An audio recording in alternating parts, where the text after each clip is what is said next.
Good morning, students. I hope you are doing well. जय श्री कृष्णा।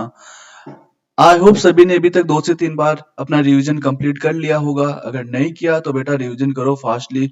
और अगर तुमने रिवीजन किया होगा तो ये वीडियो तुम्हारे लिए काफी हेल्पफुल होने वाला है। अगर नहीं किया तो एक बार रिवीजन करके आओ, फिर ये वीडियो देखो, अदरवाइज मत देखना वीडियो, ठीक है। वरना तुम बोलोगे सर कुछ समझ में नहीं आया। समझ में तभी आएगा क्योंकि चैप्टर वाइज नहीं है। समझ में तब आएगा तुम एटलीस्ट एक बार रिवीजन करो, फिर यहाँ पर कॉन्सेप्ट तुम देखोगे कि हाँ ये इस चैप्टर का ये कॉन्सेप्ट है, इस चैप्टर का ये कॉन्सेप्ट है, ठीक है। अब हम ज्यादा टाइम नहीं लेते, हम स्टार्ट करते हैं वन बाय वन क्वेश्चन से। और ये वीडियो लास्ट तक देखना, अगर देखो तो। अगर रिवीजन है तो देखना, रिवीजन नहीं किया अभी तक सिंगल टाइम भी तो मत देखना, अभी बोल रहा हूँ मैं, ठीक है। हम मूव करते हैं वन बाय वन क्वेश्चन पर।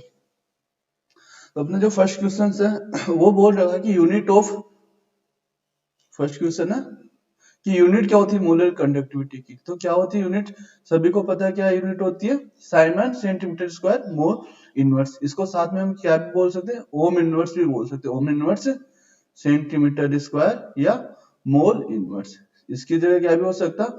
और इसको क्या भी लिखा जाता है, siemens metre square and mole inverse, ठीक है। तो ये सभी यूनिट्स इसी की होती है, ठीक है। साइमन को एक मो भी बोला जाता है, मो, ठीक है। अब बात करते हैं क्वेश्चन नंबर 2 पर। क्वेश्चन नंबर 2 में बोल रखा है कि इनमें मैक्सिमम क्या होगा कि जो फ्रीजिंग पॉइंट में जो डिफ्रेशन होगा किस में होगा। अब उसका हम कैसे आइडेंटिफाई करते हैं, जिसके लिए आई की वैल्यू क्या होगी, मैक्सिमम होगी। अब आई की वैल्यू किस पर डिपेंड करती है कि वो कितनी आयंस में ब्रेक डाउन होगा, कि कितने आयंस में ब्रेक डाउन होगा। अब चेक करते हैं, अगर इसकी बात करें तो ये कितने आयन कर फॉर्म करेगा, Na पॉजिटिव और Cl नेगेटिव। मतलब आई की वैल्यू कितनी होगी इसके लिए 2, और इसके लिए क्या होगा, ये नॉन इलेक्ट्रोलाइट है तो नॉन इलेक्ट्रोलाइट के लिए क्या वैल्यू होगी 1, ठीक है। इसके लिए 2। अगर इसकी बात करते हैं तो क्या होगा, यहाँ से 2 तो क्या होंगे, सोडियम आयन होंगे, 2 तो क्या होंगे, सोडियम आयन। और 1 क्या होगा यहाँ पर, सल्फेट आयन।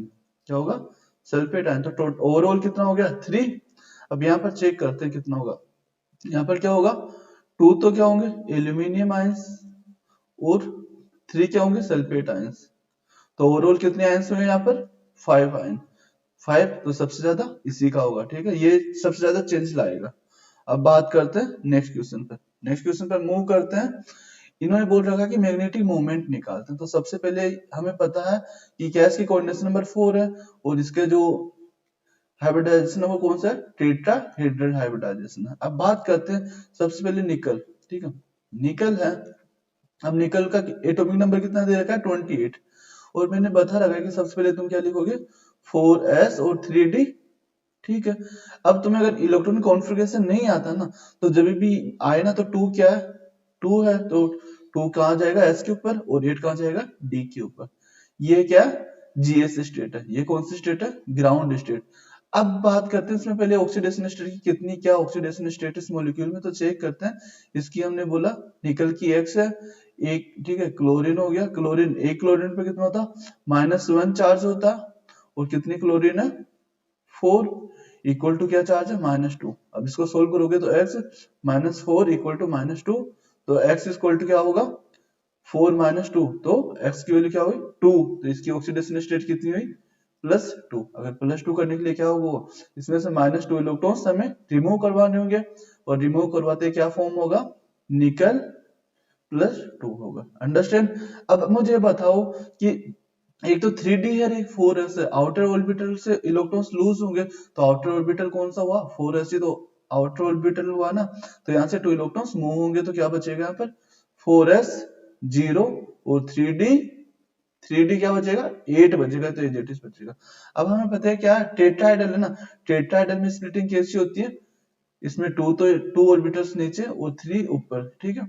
अब इसमें क्या होता है, नीचे क्या होता है E, और ऊपर क्या होता है T2 होता है। अब 8 इलेक्ट्रॉन्स को अपने को फिल करना, हमें पता है टेट्राहेड्रल्स के लिए क्या होती है, पेयरिंग एनर्जी होती है ना, वो काफी हाई होती है स्प्लिटिंग एनर्जी। तो पेयरिंग नहीं होती यहाँ पर पहले, तो 1 इलेक्ट्रॉन हो गया, 2, 3, 4, 5। अब 6 इलेक्ट्रॉन से आएगा, 6, 7 और 8। अंडरस्टैंड। अब यहाँ पर क्या हुआ, ये 2 इलेक्ट्रॉन्स अनपेयर्ड बच गए। ये क्या बचे, अनपेयर्ड इलेक्ट्रॉन्स बचे।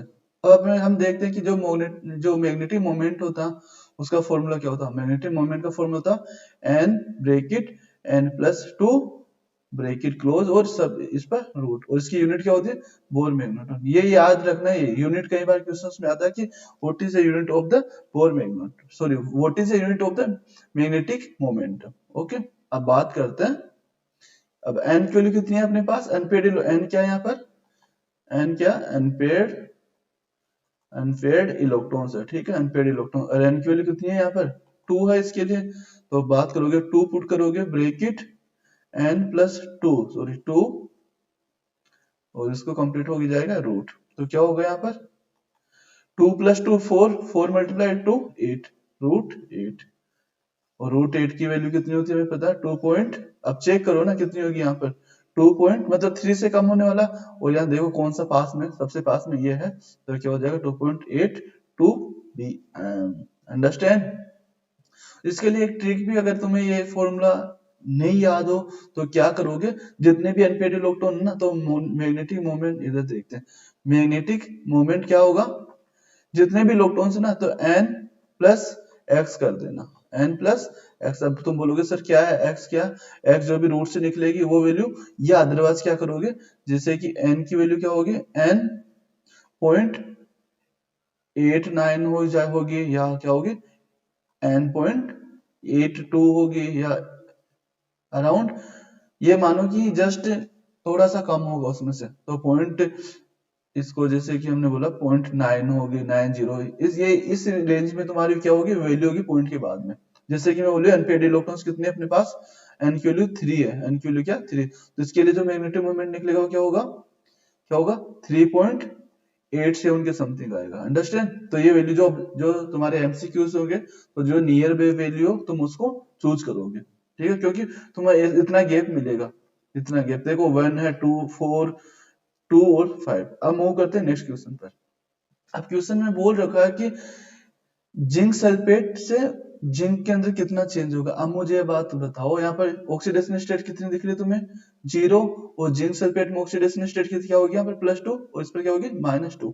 अब मुझे बताओ 0 से क्या हो जा रहा, +2 में जा रहा, तो कितने इलेक्ट्रॉन्स का चेंज हो रहा, 2 इलेक्ट्रॉन्स का चेंज हो रहा है। हमें पता है 1 मोल इलेक्ट्रॉन्स के लिए क्या होता, 1 फेराडे की रिक्वायर्ड होती है, तो यहाँ पर कितने इलेक्ट्रॉन्स का चेंज हो रहा है, 2 मोल इलेक्ट्रॉन्स का चेंज हो रहा है ना, तो 2 मोल इलेक्ट्रॉन्स के लिए कितना होगा 2 फेराडे। ठीक है, मूव करते हैं नेक्स्ट क्वेश्चन पर। बोल रखा है कि zinc is the coated over the iron, इन्होंने बोल रखा है कि जो इसको एक मेथड भी बोला जाता है गैल्वेनाइजेशन, क्या बोलते हैं गैल्वेनाइजेशन, कि ये क्या एक आयरन रोड है, इस पर क्या क्या जिंक की क्या करते हैं, एक लेयर ऊपर लेयर लगाते हैं। कि ये लेयर क्यों लगाई जाती है, इसका रीजन ये होता है कि क्या होता है कि जिंक क्या होता है मोर रिएक्टिव होने के कारण ये क्या होता है, ये ऑक्सीडाइज होता है, ठीक है, और ये क्या हो जाता है इधर सेफ बचा रहता है। अब मुझे बताओ ऑक्सीडाइज होगा तो मतलब वो उसकी रिडक्शन वैल्यू कम होगी। अब बात करते हैं ये वैल्यूज किसकी दे रखी है, रिडक्शन की, तो दोनों इक्वल है, ये तो हमें पता है कि नहीं है इक्वल। अब इसमें ये दे रखा है कि ये क्या रिडक्शन है ना, ये भी रिडक्शन है और ये भी रिडक्शन है। अब मुझे बताओ अगर जिंक की क्या होगी, रिडक्शन वैल्यू ज्यादा होगी, तो क्या होगा मतलब ऑक्सीडेशन वैल्यू कम होगी, और हमें पता ऑक्सीडाइज पहले कौन सा होगा, जिंक, तो ये भी रॉन्ग हो जाएगा। ये देखो इसमें अंदर क्लियर मेंशन है कि जिंक की क्या होती है, रिडक्शन वैल्यू कम होगी, इसका मतलब क्या होगा, इसकी ऑक्सीडेशन वैल्यू ज्यादा होगी, तो आंसर क्या हो जाएगा इसका बी। ठीक है, इसके लिए भी नेक्स्ट क्वेश्चन करेंगे, तब और भी क्लियर होगा कि इसमें कि सर आप ये क्या बोल रहे हो। ठीक है, जब क्वेश्चन करेंगे तब बात करते हैं, जब वैल्यू पुट करके वैल्यू करते हैं। ठीक है, अब क्वेश्चन नंबर 6 है, काफी इजी क्वेश्चन है, बस थोड़ी सी ट्रिक आनी चाहिए तुम लोगों को, ज्यादा इसमें कुछ झंझट नहीं की इतनी कैलकुलेशन देखिए डरना नहीं है। अब हमें सबसे पहले हम क्या करते हैं, ऐसी वैल्यूज जैसे कि हमें पहले बी का निकालना है, तो हम क्या करते हैं ए को कांस्टेंट करते हैं। अब ये देखो तुम्हें यहाँ दोनों पर, ये दोनों कांस्टेंट है। अब मुझे बताओ ये वैल्यू कांस्टेंट है, तो जो भी चेंज होगा ना रेट के अंदर, वो किसके कारण चेंज होगा, ओनली बी के कारण ना।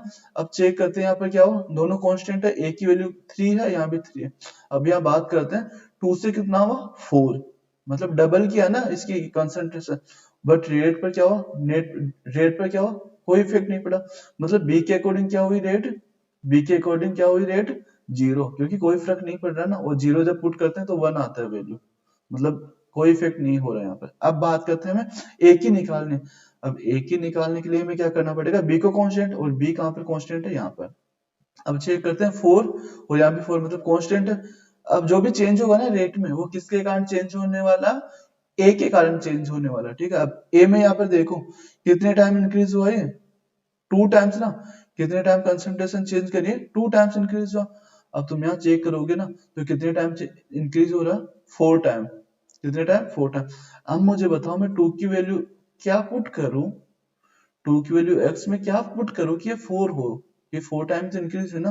दोस्तों आप बोलोगे सर कितनी इजी है ना, कितनी सीलिंग बात है। तो क्या होगा यहाँ पर, अगर मैं x की वैल्यू 2 कर दूं ना, कि 2 की पावर 2 करूं, तभी तो क्या होगा 4। तो हमें पता है इसके कारण तो सुन, ठीक है, जीरो, ये भी जीरो ऑर्डर है, ये भी जीरो ऑर्डर है, बट हमें क्या पता, ए के अकॉर्डिंग क्या होनी चाहिए, सेकंड ऑर्डर। ए के अकॉर्डिंग क्या होनी चाहिए इसकी, सेकंड ऑर्डर। तो पुट इसका क्या हो जाएगा आंसर, सी। अब मूव करते हैं क्वेश्चन नंबर नेक्स्ट पर। हाँ, अब ये क्वेश्चन बता रहा था मैं, वो जो जेड वाला था ना, जेड और आयरन वाला, इससे क्लियर होगा तुम्हारा अच्छे से। अब बात करते हैं, इन्होंने ये भी क्या, यहाँ भी रिडक्शन हुआ और यहाँ भी रिडक्शन। ये तो पता ना रिडक्शन क्या होता। अरे अगर हाई नंबर से क्या होगा, तुम्हें क्या होगा, हाई ऑक्सीडेशन नंबर से क्या होगा, अगर हाई से अगर नेगेटिव चार्ज बोले, या क्या बोले, जैसे कि मैं बोलूँ +5 है, +5 से अगर +4 में जा रहा है ना, इसका मतलब नेगेटिव तो हो ना। तो ये रिडक्शन होता है, ये क्या होता है, रिडक्शन। और इस साइड मूव करना है, वो क्या होता है, ऑक्सीडेशन। अब दोनों क्या हुआ, रिडक्शन। और जो पोटेंशियल दे रखा है वो भी क्या दे रखा है, वो रिडक्शन पोटेंशियल। अंडरस्टैंड। अब मुझे बताओ, जिसका इलेक्ट्रॉन पोटेंशियल, रिडक्शन पोटेंशियल ज्यादा होगा, वही तो रिड्यूस होना पसंद करेगा ना। बोलोगे सर ये बात भी सही है। अब यहाँ बताओ वैल्यू किसकी ज्यादा है, ये ज्यादा वैल्यू है या ये वैल्यू ज्यादा। तो बोलोगे सर यही वैल्यू ज्यादा है, ठीक है, तुम्हारी बात मान लेते हैं, यही वैल्यू ज्यादा। अब ई, जो ई सेल का फॉर्मूला क्या होगा, ई सेल का फॉर्मूला होगा ई कैथोड माइनस ई एनोड, ई एनोड, ठीक है। अब वैल्यूज पुट करो, ई कैथोड, अभी ई कैथोड में क्या होता, हमें पता है इस पर क्या होता, रिडक्शन होता, और इस पर क्या होता, ऑक्सीडेशन होता। अंडरस्टैंड। अब बताओ रिडक्शन किसका होगा, जिसकी वैल्यू ज्यादा होगी। तो इसकी वैल्यू ज्यादा है, तो क्या पुट करोगे यहाँ पर, 0.7 माइनस, एजिटिव मैंने पुट किया माइनस वाला। अब ये देखो माइनस है आगे, तो ब्रेक इट, -0.14 यूनिट एक साथ लगा देंगे। अब इसको सोल्व करोगे तो क्या होगा, ये माइनस माइनस क्या हो जाएगा, प्लस। तो यहाँ पुट करोगे तो वैल्यू कितनी होगी, 14। इसको ऐड करोगे तो कितना होगा, 1, और इसको 2, तो 9। अभी देखो ये वैल्यू भी किसकी आ रही, प्लस की आ रही, ठीक है। अब इससे देखोगे तो तुम्हारे पास ये भी करेक्ट होगा और ये भी करेक्ट होगा, यहाँ तक कि अब हम आगे का देखते हैं। अब हमें पता ना, ये तो क्या हो रहा है यहाँ पर, ये तो रिड्यूस हो रहा है, और ये क्या हो रहा है, ऑक्सीडाइज हो रहा है। अब यहाँ से चेक करते हैं, Fe+2 से Fe, ये क्या हो रहा है, रिडक्शन हो रहा है, और एसएन क्या हो रहा है, ऑक्सीडेशन। तो इसका आंसर हो जाएगा बी। तुम बोलो सर सी की बात करते हैं, ठीक है, सी की बात करते हैं। यहाँ पर Fe क्या हो रहा है, +2 से +3, बट जबकि हमें पता है Fe तो क्या होगा, रिड्यूस होगा ना, तो इसलिए हमने बी टिक किया। अब मूव करते हैं नेक्स्ट क्वेश्चन पर। अब बात करते हैं क्वेश्चन नंबर, इसमें बोल रहा है कि किसमें कायरल कार्बन करेक्ट है। कायरल का मतलब तुम्हें पता होगा ना, अगर किसी भी कार्बन का अगर चारों वैलेंसी डिफरेंट डिफरेंट होगी ना, उसको बोलते हैं कायरल कार्बन। जैसे मैं बोलूँ इस पर क्या लगा हुआ, CH3 है, इस पर क्या C2H5 है, और इस पर Cl है, और इस पर क्या Br है। तीनों डिफरेंट हो गए ना, या सिंपली हम बोल भी सकते हैं चारों वैलेंस क्या होनी चाहिए, डिफरेंट होनी चाहिए, A B C O D। और इसको किससे इंडिकेट करते हैं, कायरल स्टार लगाते हैं, इसको बोलते हैं कायरल कार्बन, ठीक है, या कायरल सेंटर बोलते हैं। अब बात करते हैं कि इनमें से कौन सा करेक्ट है। अब तुम्हें ये चेक करो, इस कार्बन पर क्या हाइड्रोजन भी है, Br भी है, बट इस पर क्या मिथाइल यहाँ पर भी है, मिथाइल यहाँ पर भी है, तो सेम है, तो ये तो हो नहीं सकता करेक्ट। अब यहाँ पर चेक करो ना, यहाँ पर भी CH2 और OH है, यहाँ पर CH2OH, तो यहाँ भी नहीं हो सकता, ठीक है, ये भी नहीं होगा अपना आंसर। और यहाँ पर CH3 इधर भी है, CH3 यहाँ पर भी है, Br2 भी सेम है, तो ये भी नहीं होगा। अब इसको बनाकर देखते हैं, क्योंकि हम सभी को तो बनाकर नहीं देख सकते अभी। अब बात करते हैं, सबसे पहले मैं करता हूँ CH3, फिर जो स्टार वाला ना C एडिटिव रखा, अब इससे एक हाइड्रोजन अटैच है, और इसके आगे क्या है, एक Cl अटैच है। अब इसके आगे जस्ट CH2, और इसके आगे Br है। अब मुझे बताओ इसको डिफरेंट डिफरेंट होना, तुम बोलो सर यहाँ भी कार्बन यहाँ भी, बेटा इससे Br अटैच है, तो ये क्या हुआ, कायरल सेंटर हुआ, तो ये ऑप्शन बी हो जाएगा अपना आंसर। अब मूव करते हैं क्वेश्चन नंबर 8 पर, ठीक है। अब ये क्वेश्चन क्या है कि इसे बोलते हैं आइसोसाइनाइड टेस्ट भी बोलते हैं इसको। 1 डिग्री एमएच या जो भी 1 डिग्री एमएच का क्या होता, आइसोसाइनाइड टेस्ट भी बोलते हैं। आइसोसाइनाइड टेस्ट है तो क्या बनने वाला है यहाँ पर, आइसोसाइनाइड, और आइसोसाइनाइड अपने पास ओनली ऑप्शन ए है। ठीक है, मूव करते हैं। अब क्वेश्चन नंबर 9, इन्होंने बोल रखा है कि beta pleated sheet structure in the protein refer to, कि किसको रेफर करते हैं, बीटा हेलिक्स वाले। जो तुम्हें पता है ना कि प्रोटीन की 4 स्ट्रक्चर्स होती है, तो वो जो फर्स्ट स्ट्रक्चर्स होती है वो तो जस्ट सीक्वेंस बताती है एमिनो एसिड्स का। ठीक है, अब बात करते हैं तो किसको दिखाती है, बीटा वो सेकेंडरी स्ट्रक्चर्स को दिखाती है। ठीक है, अब मूव करते हैं क्वेश्चन नंबर नेक्स्ट पे। ठीक है, अब ये क्वेश्चन 11 और 12 मैंने क्या कर रखा, पहले भी तुम्हें पता होगा, तो ये दोनों क्वेश्चन कहाँ आ रखे, 2023 वाले एग्जाम में आ रखे हैं।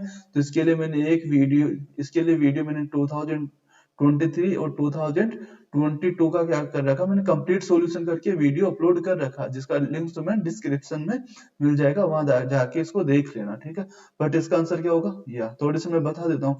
अगर इन तीनों से करते हैं ना तो हमें मिल जाता, बट इससे करते हैं ना तो हमें क्या मिलता है, डाइजेनिन मिलता। ठीक है, यहाँ से कंप्लीट उसको रिड्यूस कर देती है। अब बात करते हैं पी की वैल्यू, इसको भी मैंने अच्छे से एक्सप्लेन कर रखा है इन वीडियोस में, फिर भी यहाँ पे थोड़ा सा आइडिया दे देता हूँ तुम्हें। यहाँ पर जो नाइट्रो ग्रुप है ना, इसका क्या होता है, माइनस आई इफेक्ट काफी हाई हो जाता, काफी हाई माइनस आई इफेक्ट होता, जिसके कारण इसका आंसर हो जाता ये।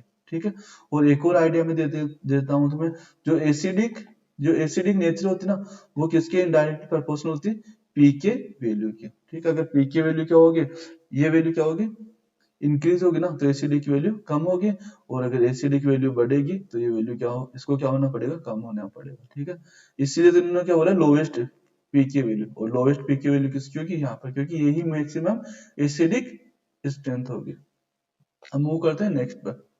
अब क्वेश्चन नंबर 12। ठीक है, ये क्वेश्चन देखो, इस कॉन्सेप्ट पर कितने क्वेश्चन आ रखे हैं, और सिंपल, तुम्हें कंफ्यूज होना नहीं है।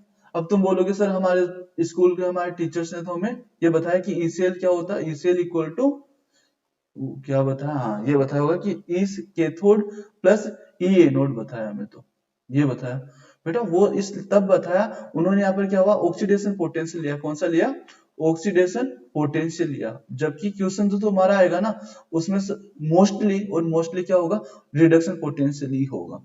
और तुम्हें बता दो, अगर रिडक्शन पोटेंशियल होगा ना, रिडक्शन पोटेंशियल को तुम कैसे चेंज करोगे, ऑक्सीडेशन पोटेंशियल में जस्ट सिंबल चेंज कर देना, ये प्लस है तो माइनस कर देना। अब हमें पता है यहाँ पे दोनों क्या, रिडक्शन पोटेंशियल दे रखा है। अब हमें क्या निकालना है, इसमें भी सेल पोटेंशियल निकालना है। तो सेल पोटेंशियल का हमें पता क्या होता है, सेल का फॉर्मूला जस्ट अभी मैंने लिखा ना, ई कैथोड माइनस ई एनोड, यही होता है। पुट करो वैल्यूज, ई कैथोड की वैल्यू कितनी है। अब तुम बोलोगे सर हमें कैसे पता चला कैथोड कौन सा बनेगा, बेटा आई रिपीट कि जिसकी वैल्यू मैक्सिमम होगी ना, वही एज ए कैथोड या वही रिडक्शन होना चाहेगा। और रिडक्शन कहाँ होता है, हमें पता, कैथोड पर रिडक्शन होता है, एनोड पर ऑक्सीडेशन होता है। अब बताओ ये वैल्यू ज्यादा है या ये वैल्यू ज्यादा, तुम बोलोगे हाँ सर ये वैल्यू ज्यादा, तो ये क्या चाहेगा, यहाँ पर रिडक्शन होना चाहेगा। ठीक है, मतलब कैथोड पे जाना चाहेगा, तो कैथोड पे पुट करो इसको, कैथोड पे पुट करोगे तो 1.51 माइनस में, अभी वोल्ट ये टर्म यूनिट्स यूज नहीं करा, ठीक है, माइनस ब्रेकेट, अब क्या प्लस 0.77। अब हमें पता माइनस और प्लस क्या होता, माइनस ही होता, तो 1.5 माइनस 0.77। अब ये देखो कि 11 हो जाएगा ना, तो 11 में से 7 जाएगा तो क्या होगा 4, और क्या बचेगा यहाँ पर, फिर 14 में से ये जाएगा तो ये 4 पॉइंट। अब ये प्लस में है ना, तो प्लस में इट इज ये 0। अब ये देखो आंसर कहाँ रहा, ये होगा इसका सी। ठीक है, अब बात करते हैं कि which properties of the transitional metals enable them to behaviour of the catalyst. ये बोल रखा है कि कौन से प्रॉपर्टी के कारण ये as a catalyst behaviour show करते हैं। तो हमें पता, जो भी डीप लो के एलिमेंट्स होते हैं ना, उन्हें बोलते हैं ट्रांजिशनल मेटल। और ट्रांजिशनल मेटल में क्या होता है, एक अच्छा कैरेक्टर्स होता है कैटलिस्ट शो करने का। और वो क्यों करते हैं, उनमें वेरिएबल ऑक्सीडेशन स्टेट होती है। क्या होती है, वेरिएबल ऑक्सीडेशन, मतलब वो एक से ज्यादा इलेक्ट्रॉन्स डोनेट कर देते हैं, तो उनमें क्या होता है, चार्ज डिफरेंट आता है, जिसको क्या बोलते हैं, वेरिएबल ऑक्सीडेशन स्टेट। तो आंसर क्या हो जाएगा, वेरिएबल ऑक्सीडेशन स्टेट। मूव करते हैं नेक्स्ट पर। अब क्वेश्चन नंबर 14 पर देखते हैं। इन्होंने बोल रखा कि ठीक है, सबसे पहले जब भी बेसिक क्वेश्चन आए तो सबसे पहले क्या लिखोगे तुम्हें, उनका इलेक्ट्रॉन कॉन्फ़िगरेशन। अब वो तो मैंने लिखना बता दिया ना, ठीक है। फिर भी अगर तुम्हें कोई नहीं, तुम बोलोगे सर हमें तो भूल जाते, कोई नहीं मत भूलना, भूल भी जाओ तो कोई दिक्कत नहीं, मैं हूं ना। अब इसके लिए तुम्हें क्या करना होगा कि जब भी क्या होगा, एटॉमिक नंबर तुम्हारे को गिवन होगा, ठीक है। अब एटॉमिक नंबर हमें दे रखा है, Mn का दे रखा, यहाँ लिखते हैं Mn का दे रखा और CO का दे रखा और निकल का दे रखा, ठीक है। अब इसका एटॉमिक नंबर भी दे रखा, कितना हो रहा है 25, इसका कितना दे रखा 27 और इसका 28। मैंने तुम्हें बोल रखा ना, क्या लिखोगे सबसे पहले 4s और फिर लिखोगे 3d, यहाँ भी लिखोगे 4s और 3d, यहाँ भी 4s और 3d। अब अपना फर्स्ट क्या काम है, टू, जो टू कहाँ पर जाएगा एस पर, तो यहाँ पर एस पर टू दोनों में, ठीक है, तीनों में एस पर आ जाएगा।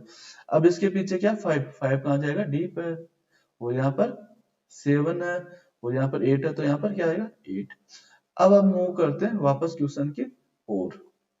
अब बात करते हैं कि कौन सा इनमें से ये इलेक्ट्रॉन कॉन्फ़िगरेशन दिखाएगा 3d6, मतलब किसमें डी इलेक्ट्रॉन्स आने वाला है ये चार्ज लेने के बाद। अब मुझे बताओ, हम बात करते हैं पहले निकल की बात करते हैं। निकल पर क्या +3, अगर मैं इसका +3 करूंगा तो मुझे बताओ, सॉरी ये आएगा, ये 2 इलेक्ट्रॉन्स तो क्या होगा ये यहाँ पर, ठीक है। ये 2 इलेक्ट्रॉन्स तो पहले 4s से रिमूव होंगे और फिर 1 इलेक्ट्रॉन्स d से जाएगा, तो इसमें से -3 इलेक्ट्रॉन्स निकालने के बाद क्या बचेगा 3d7 बचेगा, ठीक है। अब इसकी बात करते हैं कोबाल्ट की, ठीक है। कोबाल्ट में भी ठीक है, एक दे रखा है, तो कोबाल्ट पर अगर +3 इलेक्ट्रॉन्स निकालोगे तो 2 इलेक्ट्रॉन्स तो यहाँ से मूव हो जाएंगे और 1 इलेक्ट्रॉन्स यहाँ से, तो क्या बचेगा यहाँ पर d6, ठीक है। और अपने को यही तो चाहिए ना, तो अपना आंसर तो क्या हो गया ये वाला, ठीक है। अब यहाँ भी एक बार बात कर लेते, जब इतना बता दिया था मैंने, अगर यहाँ से भी 3 इलेक्ट्रॉन्स निकालोगे ना तो क्या बचेगा Mn+3, ठीक है। Mn+3 के लिए क्या होगा, 3 इलेक्ट्रॉन निकालोगे तो क्या हो जाएगा यहाँ पर d4 बनेगा, ठीक है। यहाँ पर एक कॉन्सेप्ट और ले लो तुम, चलो तुम भी क्या याद रखोगे, एक है अपने पास Mn+3 है और एक है अपने पास Mn+2। अब मुझे बताओ इसमें तो क्या होगा 3d5 और ये क्या होगा 3d4। अब मुझे बताओ कौन सा मोर स्टेबल होगा, तुम बोलोगे सर ये हाफ फिल है तो ये स्टेबल होगा, ठीक है। तो इसका मतलब ये रिड्यूस होना चाहेगा, ये क्या होना चाहेगा रिड्यूस होना चाहेगा। भाई रिड्यूस मतलब इलेक्ट्रॉन गेन करके +2 में आना चाहेगा ना, तो ये क्या होगा रिड्यूस होना चाहेगा, मतलब दूसरे को ऑक्सीडाइज करना चाहेगा ना, तो क्या होगा गुड ऑक्सीडाइजिंग एजेंट। तो Mn+2 क्या होगा good oxidising, sorry good oxidising agent होगा ये, ठीक है। तो ये आता है क्वेश्चंस में काफी, ठीक है। अब मूव करते हैं नेक्स्ट पे। अब इसमें भी ठीक है, ये कॉन्सेप्ट वही आई वाला ही है, ठीक है। किसमें आई की वैल्यू सबसे ज्यादा होगी, तो हम बोलोगे सर इन दोनों की आई की वैल्यू ज्यादा होगी, बट यहाँ कंसंट्रेशन तो ज्यादा है ना, तो इसका आंसर क्या हो जाएगा डी होगा। अंडरस्टैंड, जो पहले क्वेश्चन किया उसी वे में इसका भी। अब बात करते हैं क्वेश्चन एमाइड। एमाइड क्या होती है RC double bond O NH2, इसको क्या बोलते हैं एमाइड। अब बोल रखा है कि क्या बोल रखा है, हाँ amide can be converted into the amine. अब एमीन क्या होती है RNH2, ठीक है। अब ये कौन करता है, अब तुम बोलोगे सर ये तो देखा हुआ इसके अंदर तो एक कम कार्बन भी हो रहा था, हाँ तो बिल्कुल, अगर कार्बन कम हो रहा ना, कभी भी चीजें कम होती है तो उसको बोलते हैं डिग्रेडेशन, क्या बोलते हैं डिग्रेडेशन, और इंक्रीज होती तो इंक्रीज ही बोलते हैं, ठीक है। अब इसके लिए क्या यूज किया जाता, या तो हेलोजेंस होती है, और हेलोजेंस में Br2 तो अमूमन लिखते हैं, बट कोई हेलोजेंस हो सकते हैं वहां पर Br2 या Cl2 भी हो सकते हैं।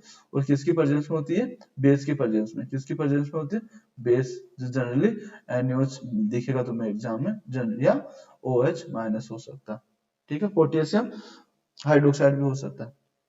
अब बात ठीक है, ये दोनों क्वेश्चंस हो गए, मूव करते हैं नेक्स्ट पर।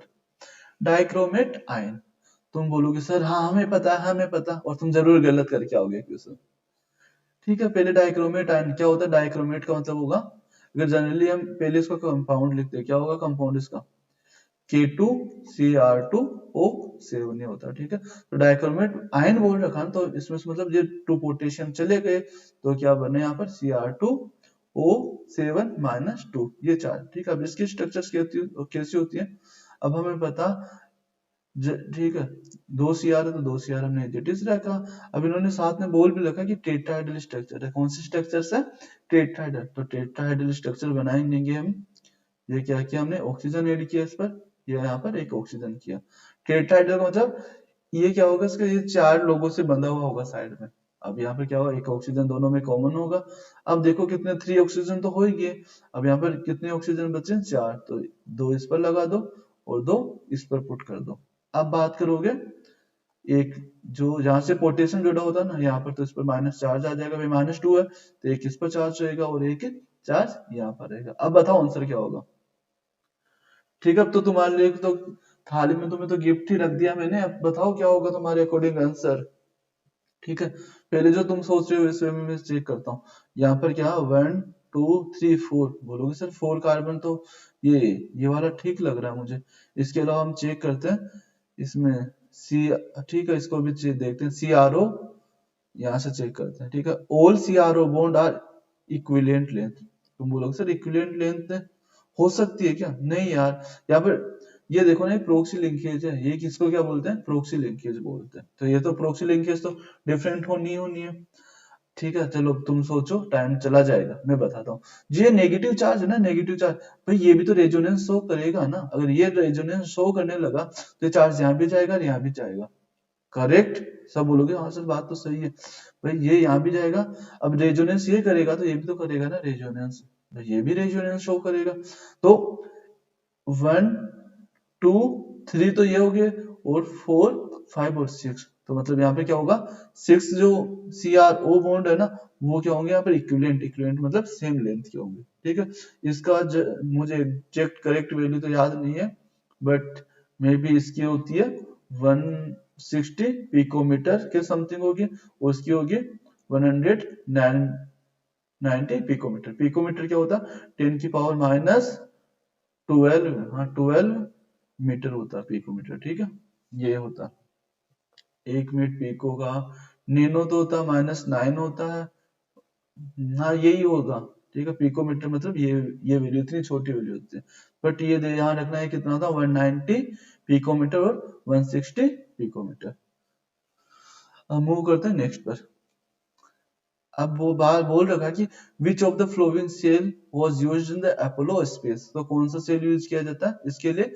H2O2 fuel cell. और जो इसका आउटकम होता है ना, इसका आउटकम क्या होता है? इसका आउटकम होता है H2O, तो जिसे एज ए ड्रिंकिंग वाटर भी यूज किया जाता है। बात करते हैं क्वेश्चन नंबर 19 पर। तुम बोलोगे सर क्या आप कंटिन्यूस चले जा रहे हो? तो बात यह है कि बेटा टाइम है कम और क्वेश्चन है बहुत ज्यादा। टाइम है कम और क्वेश्चन है बहुत ज्यादा, तो तुम्हारे लिए इतने क्वेश्चंस कर रहा हूँ। तो कोई नहीं, तुम्हें अगर लग रहा कि कोई नहीं तो पॉज करो, पानी वानी पियो, फिर से क्वेश्चन लगाओ। और अगर स्पीड तुम्हें लगे ना कि कम है सर की, या सर की स्पीड ज्यादा, तो बेटा यूट्यूब पर ऑप्शन आता है। अब जो भी तुम्हें सेटिंग का ऑप्शन होता है वहां पर क्लिक करोगे, वहां तुम्हें स्पीड दिखेगी, तो स्पीड कम या ज्यादा करनी हो वहां से कर लेना। ठीक है, अब मूव करते हैं अपने क्वेश्चंस पर। बोल रहा कि which of the flowing alcohol will not undergo oxidation. बताओ कौन सा नहीं होगा? तुम बोलोगे सर ऐसा भी कुछ होता है क्या? ठीक है, बात करते हैं OH, बात करते हैं 2OH, और बात करते हैं R3OH। ये भी ऑक्सीडाइज होता है, ये भी ऑक्सीडाइज होता है, बट ये जनरली या बोले मोस्टली, तो हाँ मोस्टली बोल सकते हैं, ऑलवेज नहीं। ठीक है, मोस्टली ये क्या होता है, ऑक्सीडाइज नहीं होता। अब मतलब ये 3 डिग्री हुआ ना, 3 डिग्री एल्कोहल नहीं होता ऑक्सीडाइज। अब बात करते हैं कौन सा 3 डिग्री है। ठीक है, यहाँ R2 का मतलब इस पे चारों तरफ R2 नहीं लग रही होगी, इसका मतलब ये होगा कि जो भी कार्बन से अटैच है उस पर 2 कार्बन लगे होंगे, जैसे कि यहाँ पर R लगा देता हूँ, और यहाँ पर कार्बन के साइड में 3 R होगी। ठीक है, इसको बोलते हैं 3 डिग्री। ये मतलब नहीं है कि ऑक्सीजन से 3 R जुड़ी होगी, इस वे में होगा यहाँ पर, और यहाँ पर इस वे में।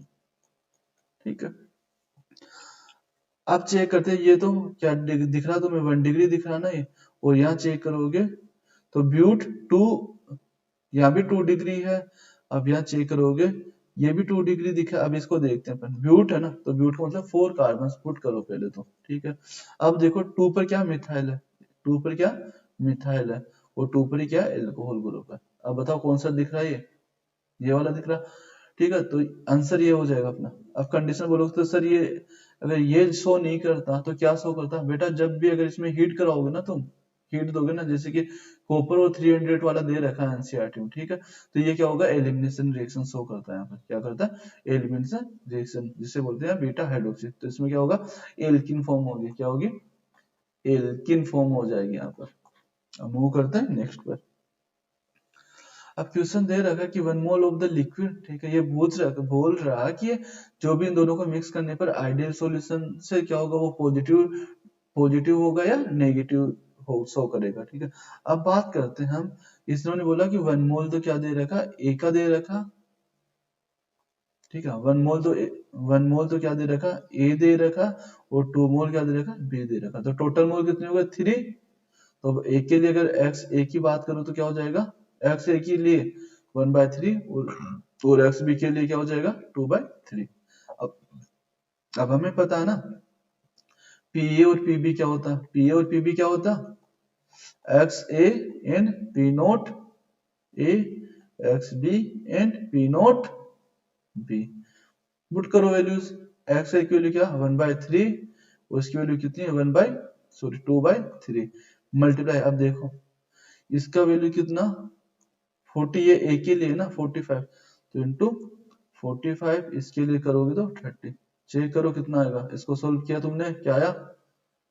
10, और 10 मल्टीप्लाई टू 20, 20 ठीक है, 24 आ गया, ठीक है। और यहाँ पे इसको सोल्व करोगे तो कितना होगा?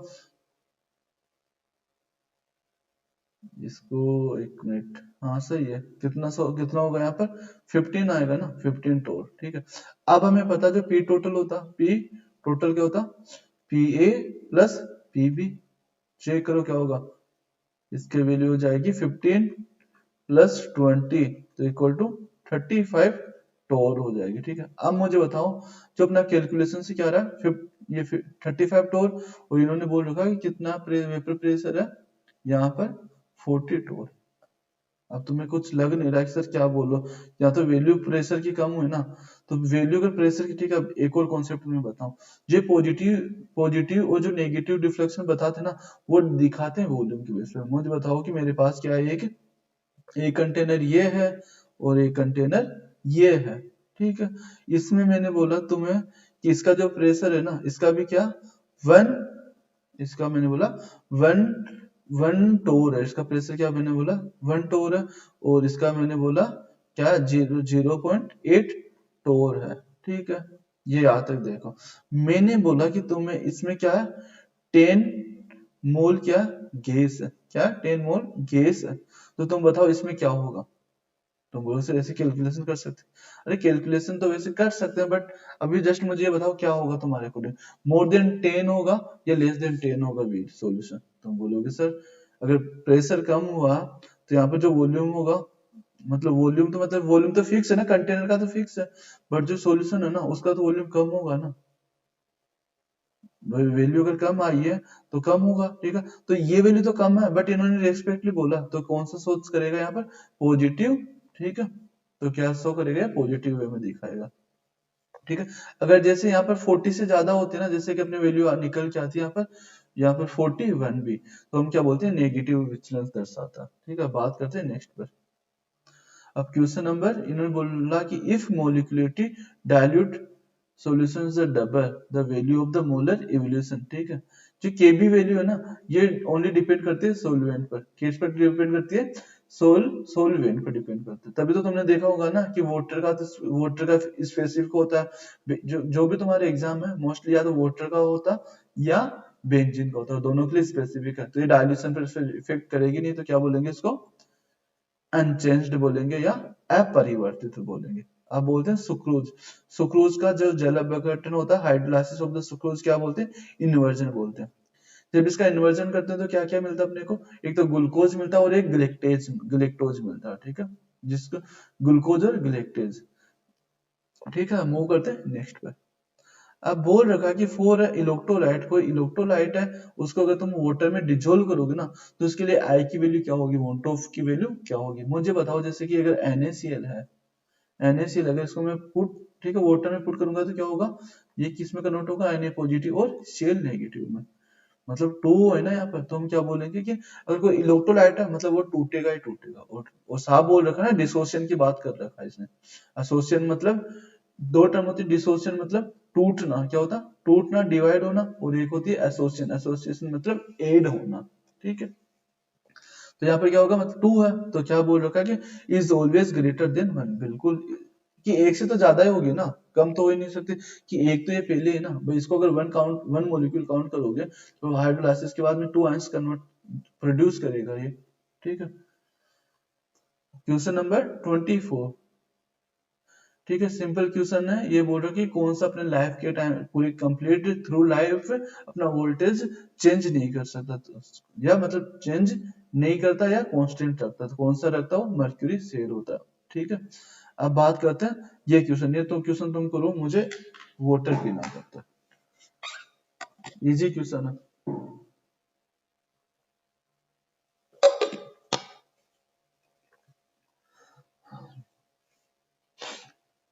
ठीक है, कोई टफ, कोई इसमें कोई रॉकेट साइंस नहीं है, कितना इजी क्वेश्चन है ना ये। देखो वापस से देखो, प्लस 4 से किस में जा रहा है, +2 में जा रहा है, मतलब टू इलेक्ट्रॉन्स ने गेन किया ना, तो टू इलेक्ट्रॉन्स का मतलब एक इलेक्ट्रॉन्स के लिए 1f और टू इलेक्ट्रॉन्स के लिए 2f, तो क्या हो जाएगा, इसने ये तो बोला ना फेराडे, तो यहाँ पर f लगाओगे तो हो जाएगा 2f।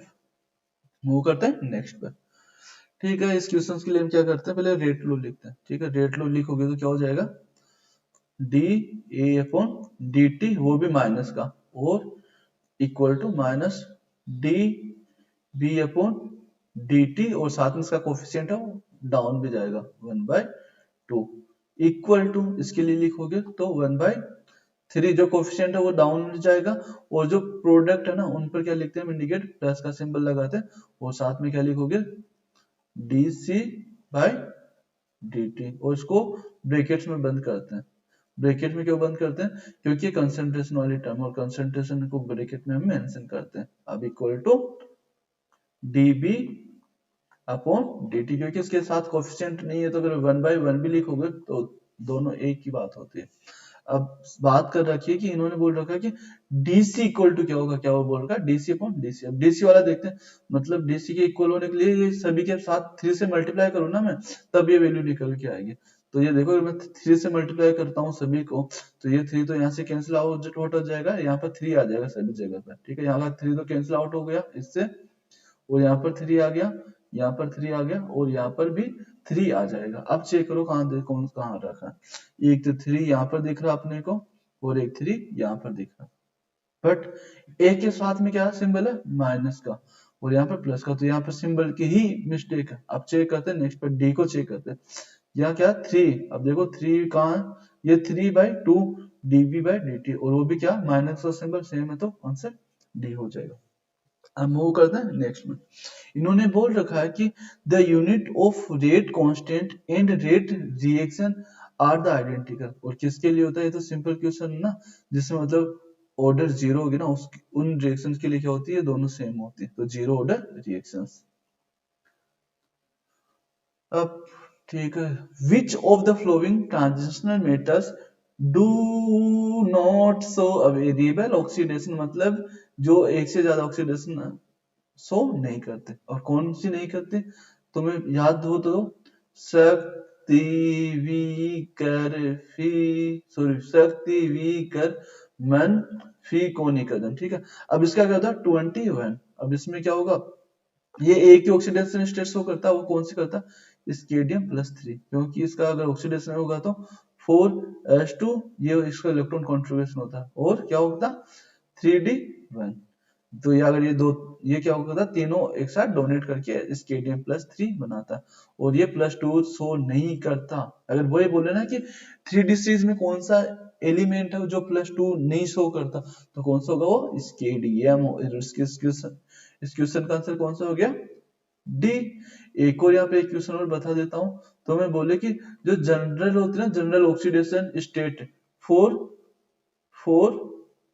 3D सीरीज के लिए क्या होती है, +2 होती है। अब बोलोगे सर क्या, आप अभी तो बोल रहे थे कि ये शो ही नहीं करता, बिल्कुल जनरल ऑक्सीडेशन स्टेट क्या होती है 3D के लिए, +2 होती है, बट जो कि स्केडियम शो नहीं करता, ये ओनली +3 शो करता, तो इसका आंसर हो गया स्केडियम, ठीक है।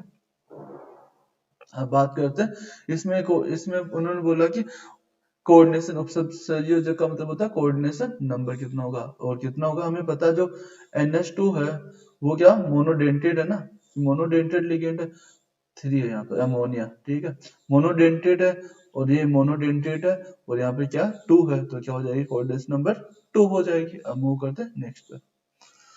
अब बात करते हैं इनमें से which one is the more stable complex. तो तुम बोलोगे सर ये भी वीक लिगेंड है, ठीक है, ये भी वीक लिगेंड है, और ये भी वीक लिगेंड है कंपेयर टू अमोनिया, करेक्ट है क्या?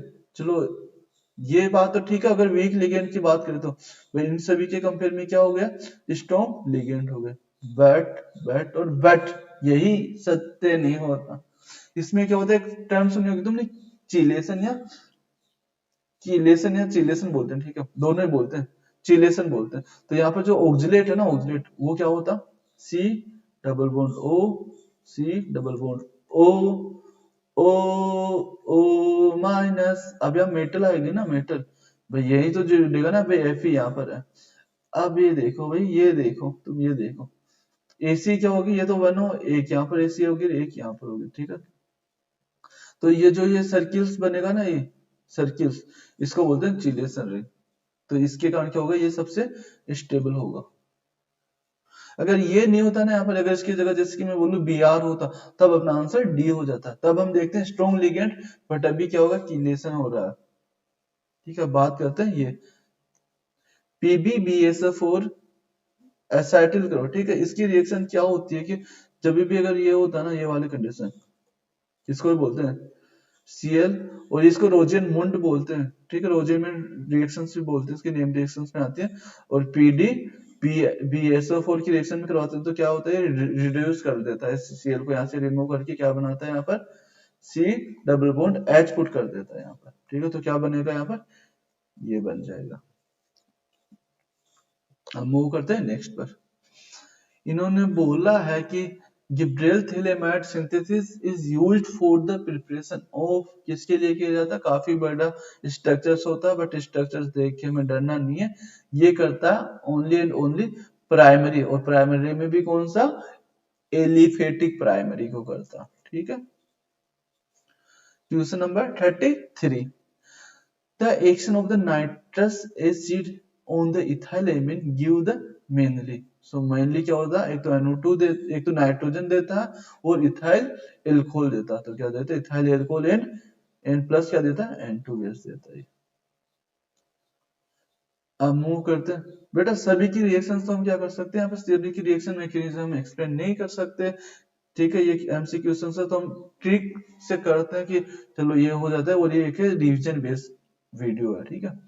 तभी तो मैंने बोला ना स्टार्टिंग में कि तुम्हारा एटलीस्ट वन टाइम तो रिवीजन होना चाहिए, आगे का रिवीजन मेरे ऊपर है, बट ये तुम बोलोगे सर हमने तो कुछ किया नहीं, आप बताओ, तो भाई मैं झूठ नहीं बोलता औरों की तरह कि नहीं हम है ना, हम पढ़ाएंगे ना तुम्हें, भाई हम पढ़ाएंगे, टाइम नहीं है, अगर स्टार्टिंग से होते तो बिल्कुल हम बोलते कि हम है ना तुम्हारे लिए, फिर लास्ट टाइम में मुझे होता फेब का टाइम तो यूं ही निकल जाएगा, देखते देखते निकल जाएगा। तो एटलीस्ट इस वीडियो को देखने से पहले तुम्हें एटलीस्ट वन टाइम रिवीजन तो करना ही होगा, और एग्जाम में बैठो ना, एग्जाम में बैठने से पहले तो कितने टाइम में रिवीजन करोगे, एटलीस्ट 10 टाइम, उसके बाद स्टार्ट करोगे रीकेप उसके बाद स्टार्ट करोगे, और रीकेप क्या होता है वो भी हम डिस्कस करेंगे आगे, ठीक है। बात करते हैं हाँ, कि जो कि the helix structure of the protein is the stable by, किसके कारण स्टेबल होती है, किसके कारण होती है, एक तो हाइड्रोजन बॉन्ड होता है, और इलेक्ट्रोस्टैटिक फोर्स होता है, क्या क्या होता है, hydrogen bonding and electrostatic force, जो तुम्हारे फिजिक्स में फर्स्ट चैप्टर है ना 12th के अंदर, उसमें 12th में, हाँ 12th में होगा, ठीक है, इलेक्ट्रोस्टैटिक वाला फोर्स, ठीक है। बात करते हैं the deficiency of the which vitamin cause the rickets, rickets क्या होता है, जो जो बोन्स के अंदर जो फोर्स डेवलप होने लगते हैं ना, जिससे अपने बोन्स क्या होते हैं, वीक होने लगते हैं, और बोन्स किसके कारण वीक होती है, तुम बोलोगे सर विटामिन डी, बिल्कुल, तभी तो बोलते हैं ना कि छोटे बच्चों को क्या करते हैं, ऑयल लगा के उनको धूप के अंदर बिठाया जाता है। वो तुम्हें एक चीज मैं बताता हूँ, अगर तुम पूरी बॉडी को, अगर जैसे तुम सनलाइट के सामने जाओगे ना, तो इतना विटामिन डी नहीं मिलेगा, जिधर अगर तुम अपने पीठ पर क्या करोगे, थोड़ा हल्का ऑयल लगा के, और अगर पीठ के साथ बैठोगे ना, तो क्या होगा, तुम्हें विटामिन डी काफी एक्स्ट्रा अमाउंट में मिलेगा, क्योंकि जो अपने जो बैक बोन है ना, जो अपना पीठ वाला पीछे वाला हिस्सा, वहां पर क्या होता है, विटामिन डी का अमाउंट का क्या होता है, काफी अच्छा से फॉर्मेशन होता है। वो कहाँ से एब्जॉर्ब करता, सनलाइट से एब्जॉर्ब करता, ठीक है। फॉर्मेशन नहीं होता, वो एब्जॉर्ब करता वहां से। वो सनलाइट मतलब जो नीचे अपने जो बोलते हैं ना बैक बोन, उसमें क्या होती है, कैपेसिटी अच्छी होती है एब्जॉर्ब करने की विटामिन डी को, ठीक है। तो आंसर क्या होगा इसका, डी। अब मूव करते हैं नेक्स्ट पर। बोल रखा कि ओलिगोसेक्युलाइड्स हाइड्रोलाइसिस करने पर कितना मोनोसेक्युलाइड्स देगा। तो इसका सिंपल सा क्वेश्चन है, कोई ज्यादा लोड लेना है नहीं है। तो तुम्हें दिखाया होगा ना कि मोनो मतलब एक, डाई मतलब दो, और ओलिगो में क्या होता है 3 to 10 वाली मोनोसेक्युलाइड्स रखा जाता है, और 10 से ज्यादा जाओगे तो क्या हो जाएगा, वो पोली के अंदर काउंट होगा। तो क्या होगा 3 to 10 मोनोसेक्युलाइड्स। अब बात करते हैं इसमें, the unit of the rate constant depends upon the, किस पर डिपेंड करती है, तुम बोलोगे सर किस पर, टेम्परेचर पर। बेटा के की लिए बोल रहा है, के किस पर डिपेंड करता, तुमने वो देखा होगा ना कि फर्स्ट ऑर्डर का भी के डिफरेंट होता है, और सेकंड ऑर्डर के लिए क्या होता है, सेकंड इनवर्स होता है, सॉरी फर्स्ट ऑर्डर के लिए क्या होता है, ये फर्स्ट ऑर्डर के लिए होता है सेकंड इनवर्स, ठीक है।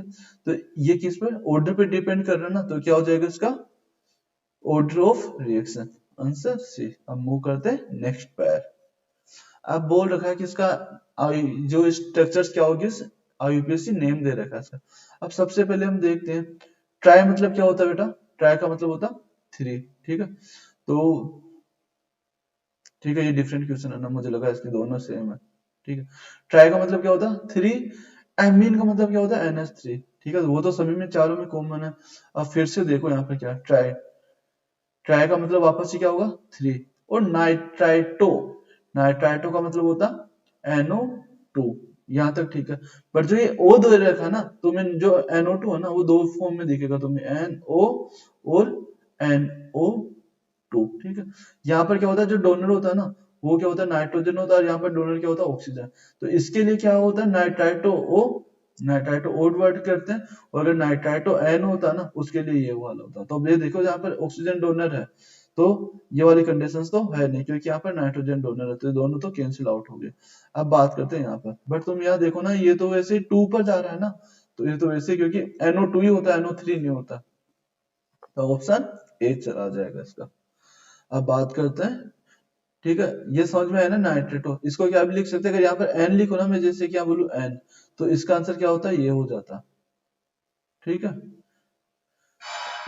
अब बात करते हैं 39 पर, विच of the following is the disaccharide. तो डाइसेकेराइड कौन सा है इसमें से, स्टार्च है पॉलीसेकेराइड, सेल्यूलोज है पॉलीसेकेराइड, ये भी पॉलीसेकेराइड, ये भी पॉलीसेकेराइड, ग्लूकोज है मोनोसेकेराइड। तो डाइसेकेराइड क्या है, लेक्टोज, और लेक्टोज, लेक्टोज ठीक है, लेक्टोज क्या होता है, डाइसेकेराइड। अब बात करते हैं 40, जो कि अपना ये लास्ट क्वेश्चन है, ठीक है। बोल रखा कि which of the following statement is the not true about the glucose. तो एल्डोज, बिल्कुल एल्डोज होता है उसमें। ऑन हीटिंग द एचआई, बिल्कुल ये भी हम 6 मेंबर हम आइडेंटिफाई करते हैं ना एचआई से रिएक्शन करवा के। इट्स प्रेजेंट द पायरोनोज, बिल्कुल ये एक पायरोनोज फॉर्म होती है ना, वो रिंग वाली फॉर्म होती है ना, इसमें 6 मेंबर की रिंग बनती है ना, उसको बोलते हैं पायरोनोज फॉर्म, ठीक है। बोल रखा कि इट गिव्स, बेटा नो, डीएनपी टेस्ट कौन कौन देते हैं, एल्डिहाइड और कीटोन दोनों देते हैं, बट इसमें जो एल्डिहाइड होता है ना, वो फ्री फॉर्म में नहीं होता। इस जब इसका पायरोनोज फॉर्म बनता है ना, तो एल्डिहाइड क्या होता है, फ्री फॉर्म में नहीं होता। तो क्या होगा इसका सर डी, क्योंकि इन्होंने नोट, और यही एग्जाम की क्या होती है, गलती होती है, तुम नोट को अच्छे से देखते नहीं हो, तुम्हें देखो कि हाँ अरे ये होता, फास्टली टिक करके आगे बढ़ोगे, और यही क्या हो जाए, तुम्हारा गलत हो जाएगा, ठीक है। ऑप्शन क्या हो जाएगा इसका, डी। अब बात करते हैं, कुछ दिख रहा होगा, तुम्हारा होमवर्क दे रहा हूँ, क्योंकि मैं तो देखता हूँ कि तुम मेरे स्टूडेंट हो, तो होमवर्क के बिना क्लास कैसे एंड कर सकते हैं। तुम्हारा ये होमवर्क है, देखना और कमेंट में बताना अपना आंसर जो भी हो। और एक अच्छा सा तुम्हें दिख रहा होगा, क्या बोलते हैं इसको, थैंक यू, ठीक है। Thank you for watching this video. ठीक है, मुझे आशा है तुमने लास्ट तक वीडियो देखा होगा। और अब क्या होगा, बेल आइकन को प्रेस करो, क्योंकि अभी 40 क्वेश्चंस किया, जो ये होमवर्क है इसको नेक्स्ट क्लास में डिस्कस करेंगे, और आगे के एमसीक्यूज भी करेंगे, ठीक है। और मैं ट्राई करता हूँ जो एमसीक्यूज के बाद जो सब्जेक्टिव क्वेश्चंस होंगे, उसको हम क्या करेंगे, लाइव ही करेंगे। और लाइव कब करेंगे? जब तुम अपने फ्रेंड्स के पास भेजोगे और एटलीस्ट अगर 200 स्टूडेंट्स का कमेंट आता ना सर लाइव चलाओ, तभी हम लाइव कर पाएंगे। ठीक है, अदरवाइज हम कैसे लाइव करेंगे कि 10 या 20 स्टूडेंट्स के लिए लाइव तो अच्छा नहीं लगेगा ना। ठीक है, बाय बाय, टेक केयर और रिवीजन कर लो, एग्जाम्स आ गए। ठीक है, बाय बाय।